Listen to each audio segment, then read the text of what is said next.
Tonight on Joy News Prime, Chamber of Telecoms announces impending increase in mobile telephony tariffs to accommodate 9% communications service tax.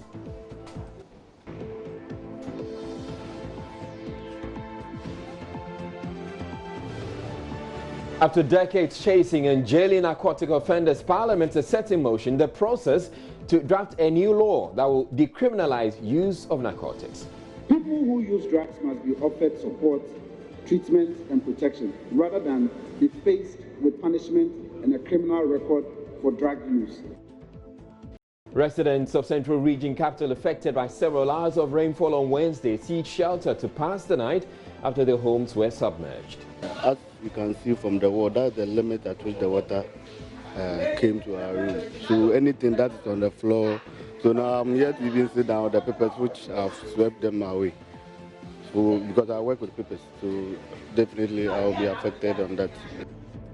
And though for many decades flags are a regular feature on the West Coast, the fishermen who hoist them can't seem to agree why they do so.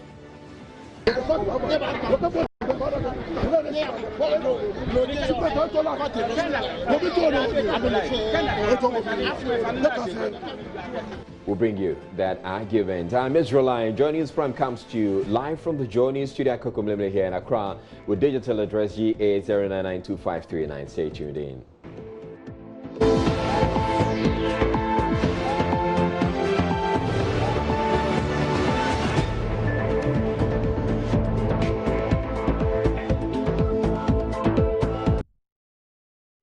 Now, after many decades chasing and jailing narcotic offenders for merely possessing substances such as marijuana, Parliament has set in motion a bill to reenact the Narcotics Control Commission law.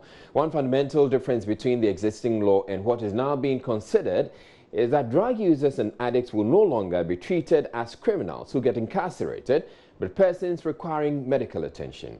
Now, just to clarify, the new bill is not seeking to legalize marijuana or any narcotic substance for that matter.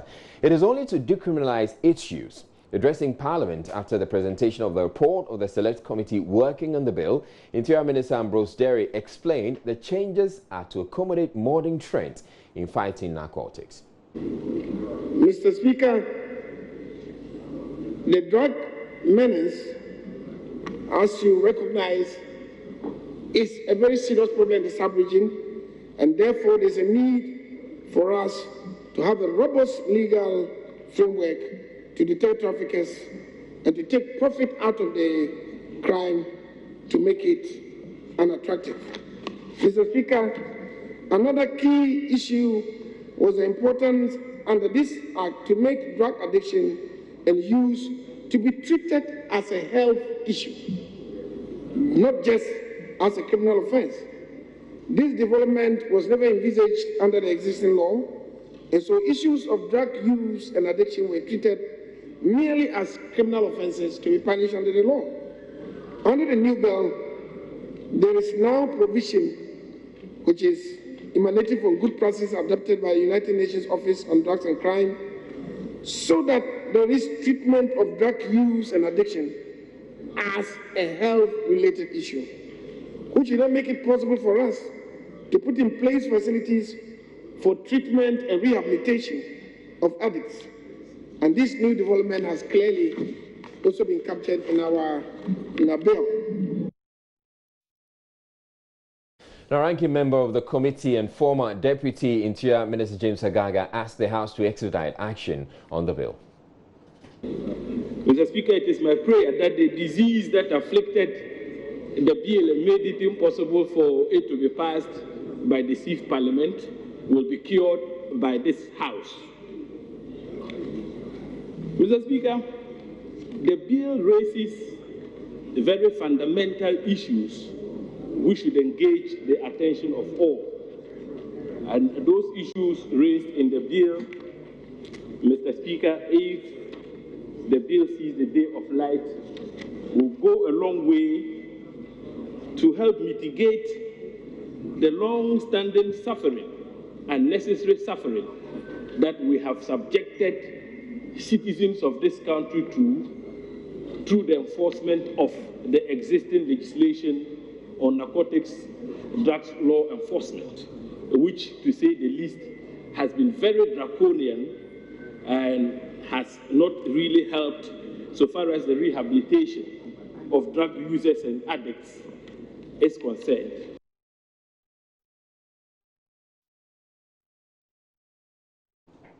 Well, even though the bill is only seeking to decriminalize narcotics use and addiction, the debate about the legalization of marijuana in particular has been raging for a while now. Joy News has produced 2 documentaries, Herbs from God and Weed, Love and Law. In both documentaries, there appeared to be a shift in public opinion towards the legalization of marijuana, mainly because of its medicinal properties. We will be seeking the views of one of the advocates for the legalization of marijuana, football coach Nana Agyeman. We know him as a football coach, but he is also the chairman of the Hemp Association of Ghana. Thank you very much for making time to speak with us. Good evening. We will be coming to you in a bit. Before then, though, here's an excerpt of the Hotline documentary I mentioned earlier, Weed, Love and Law.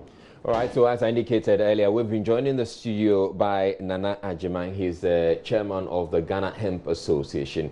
And before we actually get into the conversation, it's important to lay it all out that what they do, or what the Ghana Hemp Association has been pushing for a while now, is the decriminalization of the use and addiction of Indian hemp. They're focusing on Indian hemp. They also want declassification of Indian hemp. But what the law is seeking to do is to decriminalize narcotics. And narcotics is not just about Indian hemp or weed or any of those. There's cocaine and all of that. But we're focusing the conversation on Indian hemp. Thank you very much for making time to speak with us once again. So this must be a little victory for you. Well, I think that we wouldn't necessarily treat it as a victory. I think it's a first step. It's a very, very good and valid first steps. It shows that the members of Parliament and NARCOB and FDA, Ghana Standards Board, are beginning to understand and grasp the issues a bit more clearer. And I think that's a good step for everyone. But it's by no means a victory. But what would you say is so terrible about the criminalization of the use of narcotics? Well, the problem is... Or let's focus on India. Yeah, the problem is with cannabis, so to speak, is that there are a lot of people, there are thousands of people languishing in prisons at the moment who have been caught in possession of small amounts of cannabis for personal use. They've been given between 5 and 10 years. Total life destruction. Some of those people have come out from the university, they're graduates from the university. We all know, we're all young once. When you graduate from 4 years at the university, you're up and open to trying so many things. Unfortunately, you get caught, your bachelor's degree gets put on the shelf, your life now is a life behind bars for the next 10 years. The ramifications for family and friends and everything is wide sweeping. I can understand all that. It shouldn't be the case. Yes, but those people who are coming out of the university, as you're making reference to, they would also be aware that the law is against the use of marijuana at the time. And so, right now, even as we speak, so they can't use marijuana and think that they're going to get away with it. When you're younger, you try a lot of things, and I'll give you an example. When you're young and you break the law, let me give you some examples. Bill Clinton, when he was younger, he smoked weed. Yeah. George Bush was against the law and was arrested. No, George Bush, when he was younger, he smoked weed. Barack Obama, when he was younger, he smoked weed. And they all made this candid... It's still not an excuse. Let me finish. They all made this candid revelation when they became the president of the United States of America. And we know that you're the first man for the world, never mind just the United States of America. And they've got the laws in there as well. But what I'm trying to say to you is, when you're younger, you experiment. You take part in a lot of different things. It builds up your experience, whether it's against the law or within the law. And some people have experimented, they've been caught.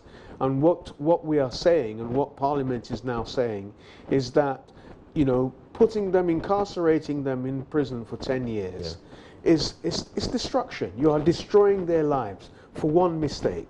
for one mistake. And we know in this country, let's just be totally honest, people have stolen millions. They're in their house today. They're living nicely in East Legon. They've got their 4x4 and what have you. And they're going through a never-ending process of some court litigation and what have you. And they're not going to go to prison. But one spliff, and you'll go to prison for 10 years. So this bill that they're considering at the moment seeks to decriminalize the use and addiction of narcotics. But you're saying that it's a good first step. It's a good first step. It doesn't suffice for you. No, what more would you want? It doesn't suffice for me. Well, first and foremost, you know, there's a cannabis family, and one part of the cannabis family, cannabis sativa, which is hemp, is solely industrial. We saw on the video there Samini saying that it just can't be correct for you to burn something that can make a pair of jeans. Now, industrial hemp can make everything. It can make the clothes you're wearing, the clothes I'm wearing, the table we're sitting around, etc., etc. It doesn't contain THC to the point where it's not considered to be industrial. Right. And as such, you don't smoke hemp. Now, you were saying Indian hemp. Now, you're saying Indian hemp because you don't understand, you know, what cannabis is. So you just say Indian hemp. So, and weed and marijuana. So anytime you say Indian hemp, we think that you can smoke it, but you can't. You can't, because hemp is industrial. It's not something you smoke. You can make hemp oil for your skin. You can make CBD, which is drops for under your tongue to help you with depression, anti-inflammatory, etc., etc. And you can also make a whole host of things. It's totally industrial. Right. But it's been lumped together with cannabis indica, which carries the THC, the significant amounts of THC. And so we've just put a blanket ban across everything. Now, what we are saying as the Hemp Association, that is totally incorrect. Right. So let's declassify Indian hemp. Let's still have regulations, no problem. You know, and let's still have a regulatory body, no problem. But let's declassify that. Let's put our hands up and say, look, we've got it wrong. This has no THC. Okay. It shouldn't be classed as a narcotic drug because it isn't. All right. And now let the real debate begin about cannabis indica, which has the THC and also has fantastic medicinal properties too as well. Okay, we hear that all the time. Thank you very much, Nana Ajimang. Nana Ajimang is chairman of the Ghana Hemp Association, and this bill seems to have the support of both sides of the House, and so it's almost certain that it is going to become law. But moving on to another big story that's come through in the last hour, Ghana's mobile network operators have announced an impending increase in their tariffs from November 26, 2019. The tariff increase, according to a statement issued by the Ghana Chamber of Telecommunications, is the outcome of discussions with government over their implementation of the communication service tax, which was increased earlier this year from 6% to 9%. Though the telcos had always borne the CAST when it was 6%, they decided to pass on the entire 9% to the subscribers and also notify them each time they loaded airtime that it had been reduced by the tax. The communications minister then directed them to stop the upfront deductions and rather charge as subscribers used up their credit. It must be said that from 2008 to 30th September 2019, mobile network operators had been absorbing the 6% CST. And as far as the subscriber experience was concerned, but they suddenly decided to stop that practice when nothing had changed, apart from the 3% increase in the rate of the existing tax.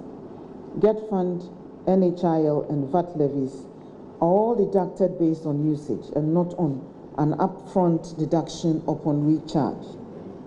The ministry met network operators and the regulator on 7th and 8th October 2019, just a week after this tax came into effect, on this unusual practice, which flew in the face of industry experience.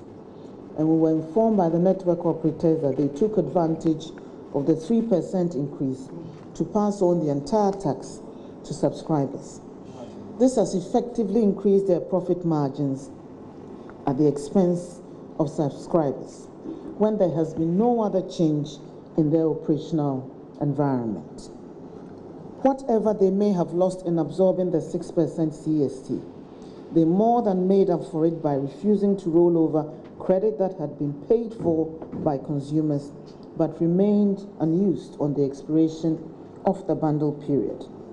They are now effectively robbing consumers by passing on the full tax while retaining the unused data and voice bundles on that. And if they persist, the requisite sanctions will be applied. If they want to continue doing business in this country, they will respect our laws. So after a series of discussions between the telcos and government, what we now have is a statement from the Telecoms Chamber indicating tariffs are going up to accommodate the upfront deductions of the CST. And I'll read just a bit of it to you. It says, the headline is Mobile Industry aligns with government on communication service tax CST increase implementation. And it says the Ghana Chamber of Telecommunications wishes to inform mobile subscribers and the general public that following fruitful discussions between government and industry, an agreement to stop upfront deduction of CST, but rather apply the tax through a tariff adjustment has been reached.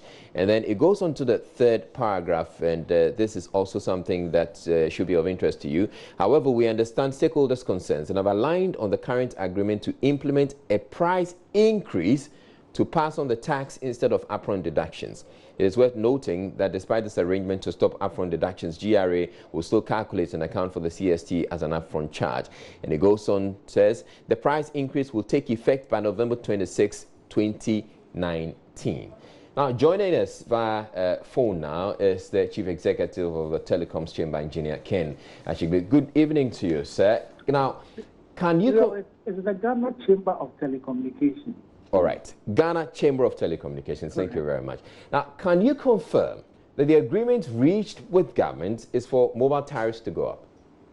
Well, I think if you listen to the minister, the issue of the tax and its incidents are very clear. The challenge at the time was the way it was being implemented. We, in our reading of the law and aligning with the way GRA expects the tax to be incident calculated and accounted for, applied it in a particular manner. And various stakeholders thought that the deduction of funds did not work. So the change was not the fact that government has increased the taxes, but rather the move. So what in the engagement with the ministry, the Ministry of Finance, Ministry of Communication, the GRA, we agreed that we needed time to be able to do a reconfiguration if we're going to change from what it is that we had done to where we now pass the tax on to the consumer as you spoke. So where the tariffs now become tax inclusive instead of tax CST exclusive. And you know that, unlike the past where you could do just a second billing, currently you have a portfolio of products. So a lot of bundles over, if you take each of the operators, they have over 200 products. So you have to go in individually. So if you have a customer who says that I pay 1 cedis, I want a little bit of data, I want a little bit of SMS, I want a little bit of voice, the commercial people would have to now put this tax within this particular tariff. And they have to do it individually for all the products. When that is done, they have to pass that on to the technology people who will do the change. And then you have various channels that use, from the scratch card to the vouchers to mobile money to various banks to third parties. All of those changes have to be made. That's why it required some time to be able to make the change. Mr. Ashigbe, that's understood. But the point I'm just making is, initially, you were seeking to pass on the tax, the 9% CST, on to consumers. Now, the communications ministry said, well, don't do upfront deductions. You can do that as they use it. Now, after a lot of discussions, after some discussions, you've come to the conclusion that you're going to increase tariffs. And I wanted confirmation of that. You're increasing tariffs. No, so the ministry just said yourself. The minister says don't deduct it upfront. Deduct it as people use it. So to be able to deduct it as people use it, it means what? It means that in the past, just like if I walk to Joy FM now and I wanted to buy an ad, you could tell me an ad and say to me that This is the VAT, the tax exclusive price. So I pay the tax exclusive price and I pay the tax in addition. All right. Or you could sell me a tax inclusive price. So what it is that is being said is that instead of separating the two, put all the two together. So as I consume, as I do a commercial operation, so if it was that I bought, a 10 cedi scratch card today, let me realize the 10 cedi, and then as I spend it over the period, then you let the tax be incident on you. That's what the minister said, and that's what we're doing. All right, so Mr. Ashigbe, from November 6th, from what you're saying, from November 26th, when the tariffs go up, what we're going to have, the tariffs we're going to have is a tax inclusive tariff. Inclusive, correct. Tariff. Does it mean that we should expect the tariffs to go up by 9%? So the effective rate is actually 7%, because you see the interesting thing is that there is VAT is also calculated on the CST. So effectively it's about 7%. That's actually not the full 9%. So we should expect a 7% increase in mobile phone tariffs, tariffs. Correct. All right. Now the ministry or the communications ministry indicated that you were also supposed to stop the expiration or our credit. Our airtime is not supposed, or our bundles are not supposed to expire. Is that also going to be implemented November 26th? So you notice that some of the operators do this non-expiry, others do the expiry thing. And in the statement we put out, not only did we talk about the 26th, we also made another statement about the fact that if the interim as we did that, the various operators were going to give some bonuses. Even those bonuses, we did not specify what they were because they are operator specific. So the various operators have set up with government and have discussed it. And so, they will determine that based on their net. It's the same thing that has to do with the issues of the non-expiry as well. All right. So because the commercial thing, it's not something that you find industry speaking about. Industry will speak about tax, which is a policy. But this is also something that the minister has engaged all the various operators on, and the discussion has gone on that. All right. Thank you very much, Engineer Ken Ashigbe. He is the Chief Executive of the Ghana Chamber of Telecommunications, and was speaking to us there about an impending increase in mobile tariffs, and he indicates that we should expect an increase in mobile tariffs of about 7% to accommodate the 7 or the 9% CST that they recently implemented. We're taking a break here on Joy News Prime, but still ahead in the bulletin. Residents of Central Region and Capital Cape Coast, affected by several hours of rainfall on Wednesday, are seeking shelter to pass the night after their homes were submerged. You can see from the water the limit at which the water came to our room. So anything that is on the floor. So now I'm here to even sit down with the papers which have swept them away. So because I work with papers, so definitely I will be affected on that. And indeed, we have a lot more of those images to share with you of homes submerged. Do stay tuned in. Also in the bulletin, though for many decades flags have been a regular feature on canoes on Ghana's coast, the fishermen who hoist them can't seem to agree why they do so.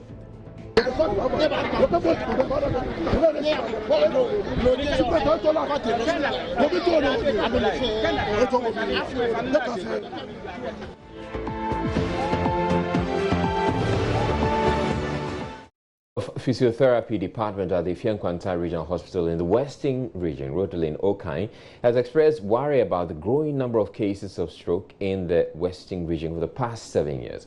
Speaking with Joy News on the sidelines of a workshop organized by Stroke AIDS Foundation for stroke patients under the theme Stroke, the Silent Killer, All You Need to Know, she said the incidence of stroke has increased from 13.1% in 2011 to 36.4% in 2018. In Western Region, we don't have a lot of physio centers. Places where there are a lot of physio centers, they get the opportunity to have education on the condition. But for here, we don't have a lot of centers. And for Elembele and its neighboring communities, there is no physio department. And so the Stroke Aid Foundation decided to seek the support of physiotherapists of the Fiankwanta Regional Hospital to organize the stroke awareness program in this region. Globally, 1 out of 4 people is expected to get stroke. That is 25% of the world's population. In Ghana, stroke is the third leading cause of death and the leading cause of adult disability. Some of the beneficiaries spoke with Joy News. I've learned something. When I came, they have checked my weight, my height, and my sugar level. All these things happened. I was doing it, but I did it seldomly. I've now learned that even now and then it should be a routine for me to check my pressure, my weight, etc. It's been beneficial to me today because I've learned a lot from our nurses and our doctors. Formerly, I was innocent about the symptoms of stroke, the symptoms of diabetes, but today I've got to know a lot. And I think it is important for each and everyone to go in for such screening. And now moving on to one other big story of the day. Some residents of Cape Coast who were affected by floods have started looking for places to pass the night and to protect their belongings. This follows hours of downpour that even forced the University of Cape Coast to suspend lectures, quizzes and other academic-related activities. The residents say they have not experienced such floods in recent times in Cape Coast. They have been speaking with Joy News' Richard Kwejonyako. It's a wet Wednesday here in Cape Coast. Here at the University of Cape Coast, the place has been inundated by floods. Their roads were taken over virtually by the floods, prompting the university authorities to suspend lectures, quizzes, and other university activities because students, lecturers, and other users of the roads here couldn't have access to the lecture theaters. The roads were rendered impassable. The students couldn't cross from the North Campus to the South Campus, from the old sites to the new sites. The floods took over the entire roads. In the town, Abra, Peidu, Adesadal, and other adjoining towns and communities around the Cape Coast metropolis also experienced flooding. At Tonkwa, the road was virtually taken over by floods. The Ghana National Fire Service and the National Disaster Management Organization had to come in to help salvage the situation. Sadly, they were also challenged because they had only one pumping machine. The Ghana National Fire Service they relied on also didn't even have, so they had to call a reinforcement from the national headquarters to bring them pumping machines to come and pump the water from homes and the roads that have been overtaken by floods. It's been a worrying situation for many of the residents here. Some of them have started even counting their loss. Around 2 o'clock, and I'm there. Madana, I'm sorry, if you're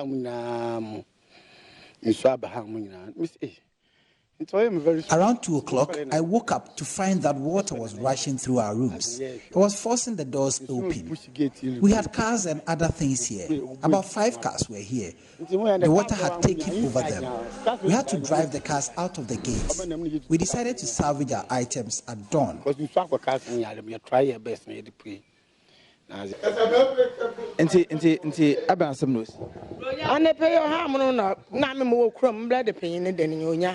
Na munu kekrebe from the nshaba nti ya ba na brada nya asam kakraba wa akodem nyina na ede ne yo si he munu mi ono na okọ se dem problem wala ka fa anwia 1 trip or 2 trips no zibogu ho. This morning we were called that my brother's house had been flooded. We came and it was a disaster. It was this building that caused it. The man had brought sand and stones that impeded the flow of water. We are told he has run away. If I had come to meet him here, it wouldn't have been nice at all. Since morning, I've not even taken my bath.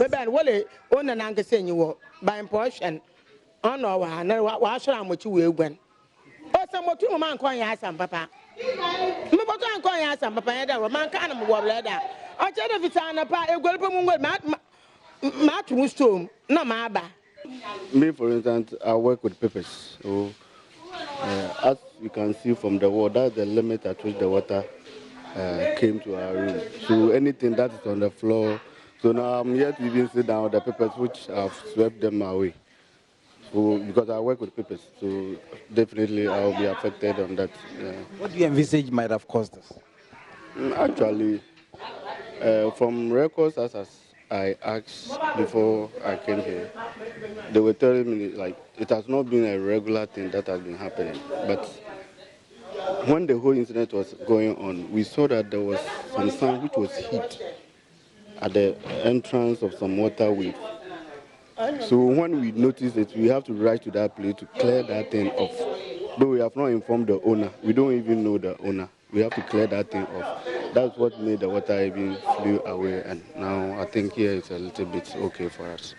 Please, your name. I'm Datsun Isaac. Datsun Isaac. Now, Regional Director of NADMO, Joe Donko, is calling for support to help them deal with the current situation that has caused incalculable damages to property. He also wants residents to be responsible by resisting from or by avoiding building along water courses. We started going around 4 a.m. this morning, and what we really discovered is that most of our gutters are choked, really choked, either filled with sand or weed. I think it's lack of maintenance, especially UCC. So we just pray that during those olden days, we have these PWD council workers that take care of all these gutters on the highways and the streets and the one in town. But now, no. Zoom line only sweep on the high street, and sometimes even what they sweep, they put it in the gutters. So we pray, we just trying to get in touch with the authorities involved through this MCE and the regional minister to see that at least we'll gather people to do that job, to make sure that these gutters are, from 2015 up to date, you can discover that most of the houses that are being built, they are very beautiful houses. Residents along the Odo River and other flood-prone areas in Accra can now heave a sigh of relief as government says plans are underway to solve the perennial flooding there.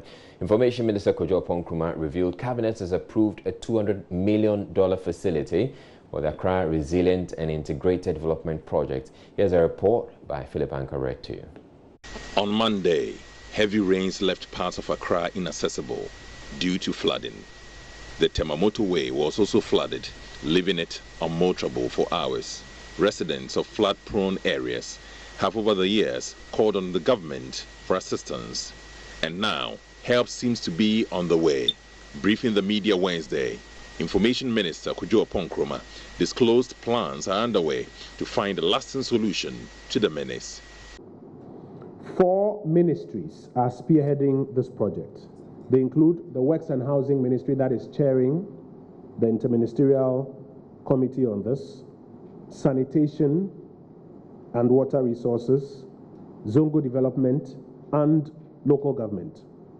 Now, among their respective roles, the Works and Housing Ministry is using its share of the fund to handle drainage of key water outlets, including the Odo River that has been spoken about for many years. Finally, it has been approved, while the Sanitation Ministry will be responsible for the construction of transfer stations and a new landfill site in the Greater Accra region. The project is also expected to improve flood risk management and solid waste management around the Odo Basin of the Greater Accra region and improve access to basic infrastructure and services in the targeted communities within the basin. Mr. Nkrumah also announced some 582 communities in 5 regions would benefit from a $1.3 million electrification project. Adding, an agreement between the government of Ghana and China has been signed to help reduce poverty in rural areas and improve socio-economic activities. Cabinet has given approval for the projects which will cover 5 regions, namely Ashanti, Bono, Eastern, Volta, and Western regions. A phase 2 of the initial 1,033 communities that benefited from a similar project. Now, the phase 1 project was earmarked to connect a number of communities that covered about 15 districts in the Ashanti, Eastern, Volta, and Western regions, and is currently about 90% complete, with some 441 communities already enjoying connection to the national grid. The scope of the project includes design, manufacture of materials, delivery, installation, testing, and commissioning, as well as handing over of the electrification project to the beneficiary communities. The project is to be completed within 18 months from the commencement date. He said President Akufo-Addo would, from the 4th of November this year, embark on a 2-day tour of the Volta region to interact with residents and also inspect projects there. Philip Ankres reports for Joy News. Now, flags are generally used as symbols, signaling devices or for decoration. Associations in countries have various reasons for settling on one type of flag or another. A regular scene at Ghana's coast is canoes having various flags high up.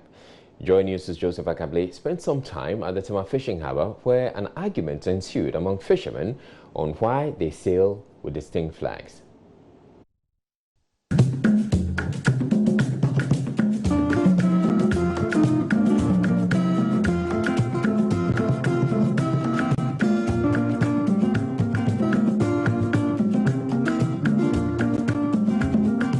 The Manchester United, South Africa, Chelsea, United States of America, and of course, the red, gold, green with black star flags are sights to behold at many beaches across coastal Ghana. They don't signify existence of embassies of these powerful nations and football teams. In fact, they do not reflect the nationalities of the canoe owners, but simply a fishing culture that has existed for many years. While fishermen at the Tema fishing harbour mended their nets, I asked why they have their flags on their canoes. That stoked a heated argument.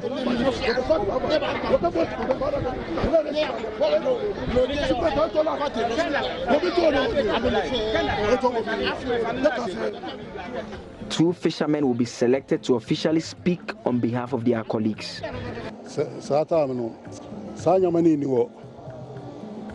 At that time, there were no flags. If you see anything above a canoe, it's just a sail. 62-year-old Ni Agbo, who has been fishing since the late 1960s, presented his case.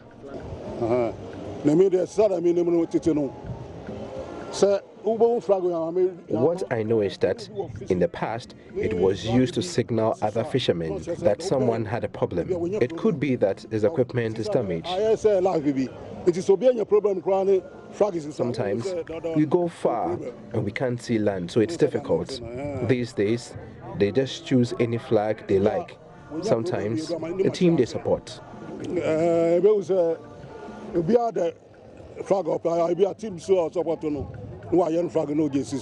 Radiseth, who has been a friend of the sea for well over 40 years, disagrees.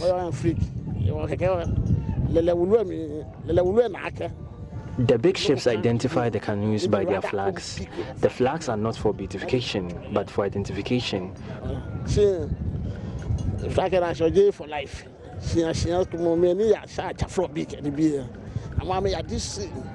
I'm 200 meters. For those who go to the deep sea, without the flags, the ships will crash with the canoes, thereby resulting in accidents.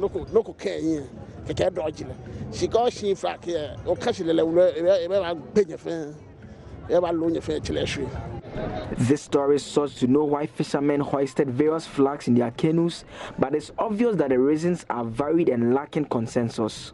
The debate will obviously continue here at the Tema fishing harbour, but the flags remain high above the canoes. Joseph Akable for Joy News.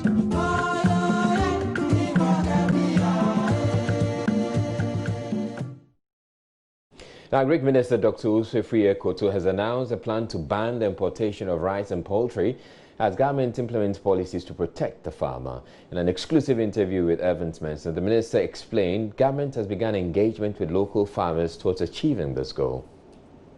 I'm sending the signals to them that although in those days everybody closed their eyes to you because there was no local nothing, but now the industry is awakening to its potential.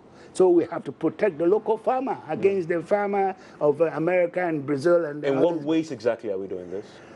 We're doing it, I'm talking to them. for instance, on Monday, I had a meeting with the rice importers, all the 15 biggest rice importers in this country.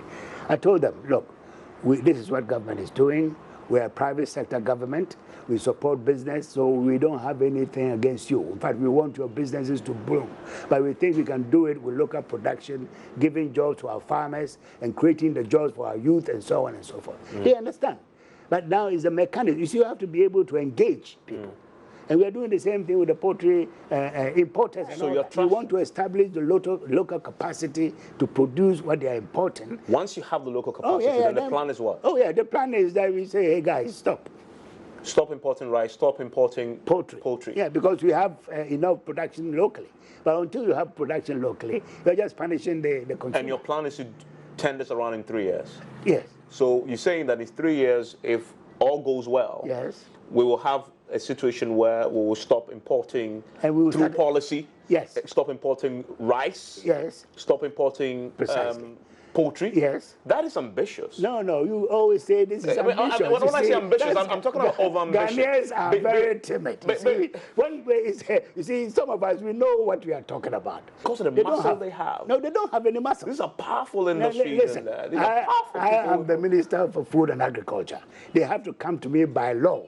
If we were to implement the law strictly, where is their power? They are breaking the laws of this country. And we say they are powerful? No. The full interview airs at 9 p.m. on PM Express on the Joy News channel. Do make a date for that one. Now, one house, one biogas toilet, free canopies and chairs for every ceremony and jobs that will pay employees 20 cedis a day. These are some of the campaign promises of aspiring assembly member for Edukrum Nima electoral area in the Ashanti region, Ibrahim Issa Adabo, popularly known as Honorable Aponche. He says his aim is to represent the electorate well and set precedents for others to follow. Ibrahim Issa Adabo has been speaking with Joy News' Mahmoud Mohammed Nuruddin.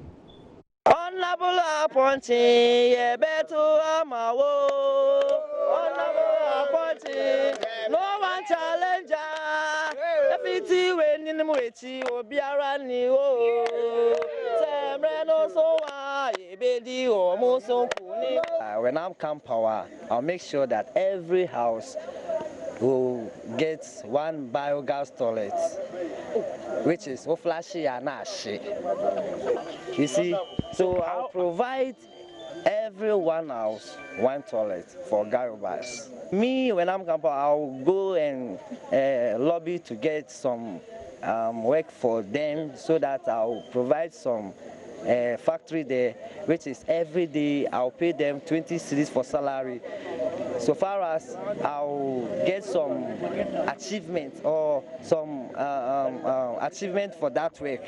We have somebody, when you walk on the streets, he can drink water, he can drink yogurt, even he can sit on the street and chop his food. When he finish, where he can throw the baller. We didn't find any Dasby that he would throw the baller. So I'll promise that I'll promise that every junction one Dasby. Your opponents, those who are actually contesting with you, are saying you cannot. There is no way you can achieve all of this, and that you are only deceiving the public. It's a propaganda. They are doing propaganda.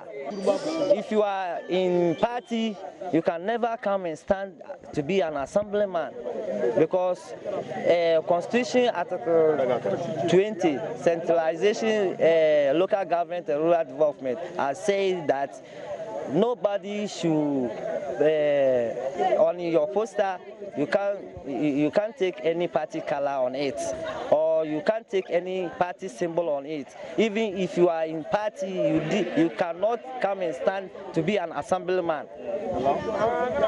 When we sit in vetting, I'll express myself to tell the electorate that they should disqualify the two of them, because they are in partisan.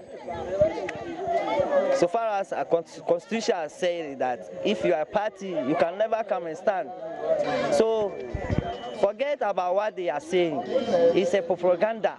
How sure are you that you're going to win this election? Wow, of course, because this constituency, everybody likes me.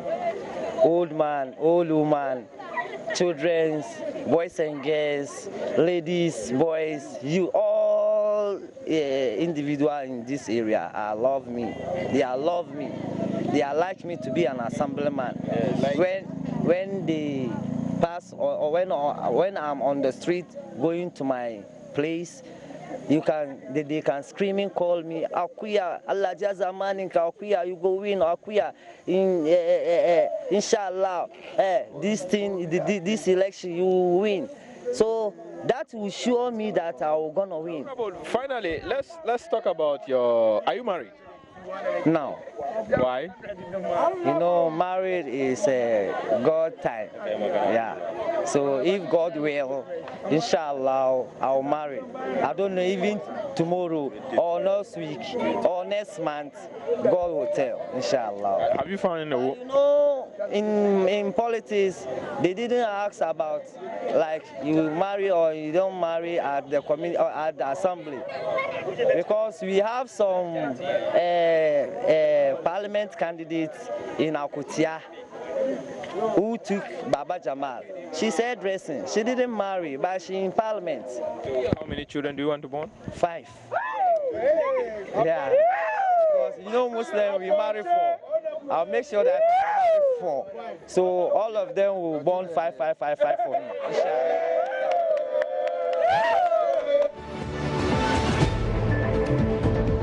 So that's it for the bulletin. I'm Israel. Thank you very much for watching. Have a good night.